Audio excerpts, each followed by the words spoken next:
Dans un petit village reculé du sud du Bénin, vivaient Jonas et Adèle, un couple marié depuis plus de 12 ans. Tout le monde les admirait au début. Ils étaient beaux, travailleurs et toujours unis. Mais avec le temps, les moqueries ont remplacé les compliments. Car Adèle, malgré les prières, les traitements traditionnels et les bénédictions du pasteur, ne parvenait pas à concevoir. Les années passaient, et chaque fête de baptême dans le village devenait pour elle un supplice. Les femmes chuchotaient dans son dos. Elle a sûrement mangé ses enfants en rêve. C'est sûr, cette femme est maudite. Même son mari, Jonas, commença à se refermer. Il rentrait tard, évitait les discussions, et sa mère, une femme dure et superstitieuse, ne cessait de répéter. « Mon fils, si cette femme ne t'a pas donné d'enfant après 10 ans, c'est qu'elle ne t'en donnera jamais. Il faut prendre une deuxième femme. » Mais Jonas aimait sincèrement Adèle. Il refusait cette idée, même si au fond de lui, il souffrait. Une nuit, après une énième dispute, Adèle sortit de la maison en pleurs et marcha jusqu'à la colline sacrée de Kpétou, là où, disait-on, vivaient encore des esprits anciens.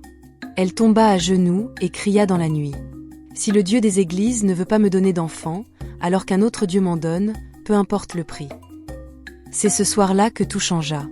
Une voix rauque, grave, résonna derrière elle. « Tu demandes la maternité, femme des larmes. Mais chaque don a son prix. » Adèle trembla.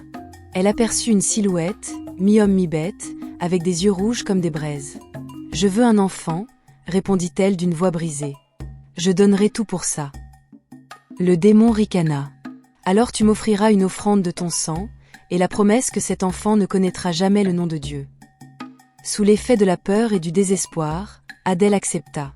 Le pacte fut scellé cette nuit-là, dans le silence du cimetière abandonné, au pied de la colline. Quelques semaines plus tard, elle découvrit qu'elle était enceinte. Jonas n'en revenait pas. Le couple fut submergé de joie. Les gens du village parlaient de miracles. On chanta, on dansa, on offrit des cadeaux. Mais dès la naissance du bébé, quelque chose clochait. L'enfant naquit sans pleurer. Il avait des yeux étrangement brillants, presque dorés, et fixait les gens avec un regard glacial. On le nomma Darel. Darel grandit vite, trop vite. À 3 ans, il parlait comme un adulte. À 5 ans, il effrayait déjà les autres enfants. Il ne jouait pas, ne riait pas. Il aimait rester seul, à observer les fourmis, les animaux, et parfois, à les tuer sans raison. Un jour, Adèle surprit son fils en train de tracer des signes avec du sang de poule sur le mur de la maison.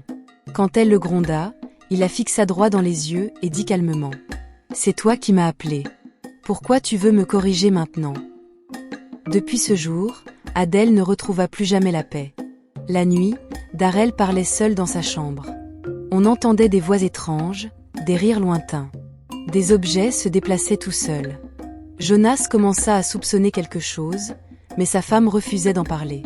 Puis les malheurs s'enchaînèrent. Leur récolte pourrissait, les chèvres mouraient subitement, et chaque fois qu'ils se disputaient, une chose terrible arrivait dans la maison. Un soir, Jonas décida d'en finir. Il appela un vieux prêtre féticheur du village voisin pour purifier la maison.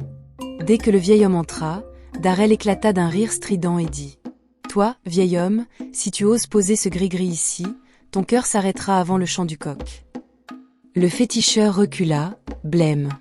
Il lança son collier au sol et partit sans se retourner. Jonas, furieux, gifla son fils. Ce fut une erreur fatale. La même nuit, alors que Jonas dormait, un vent glacial traversa la maison.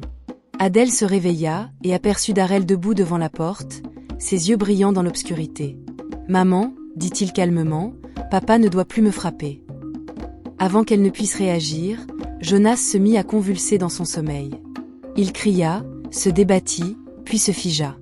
Son visage resta figé dans une expression d'horreur. Quand Adèle toucha son corps, il était déjà froid. Le lendemain, le village entier accourut. Certains disaient que Jonas avait été victime d'un sort. D'autres accusaient Adèle. Mais elle savait, au fond d'elle, que c'était son propre fils, le fruit du pacte. Depuis ce jour, elle perdit la raison. On la voyait errer autour de la colline de Kpétou, parlant toute seule, criant le nom de son mari. Darel, lui, disparut un matin sans laisser de traces. Certains disent qu'il vit encore, sous une autre apparence, dans une grande ville, utilisant ses dons pour manipuler et détruire ceux qu'il croise. D'autres affirment qu'il sert toujours la divinité du pacte, attendant le jour où il reviendra réclamer ce qui reste de l'âme de sa mère. Mais une chose est sûre, depuis ce jour, plus personne n'ose prier sur la colline de Kpetu. Les anciens disent qu'à la tombée de la nuit, on y entend les pleurs d'une femme et les rires d'un enfant, un rire qui glace le sang. Merci d'avoir suivi cette histoire. Si vous l'avez aimé, abonnez-vous dès maintenant et activez la cloche de notification pour ne rater aucune de nos prochaines vidéos. De grandes histoires encore plus mystiques et captivantes arrivent. Restez connectés et à la prochaine.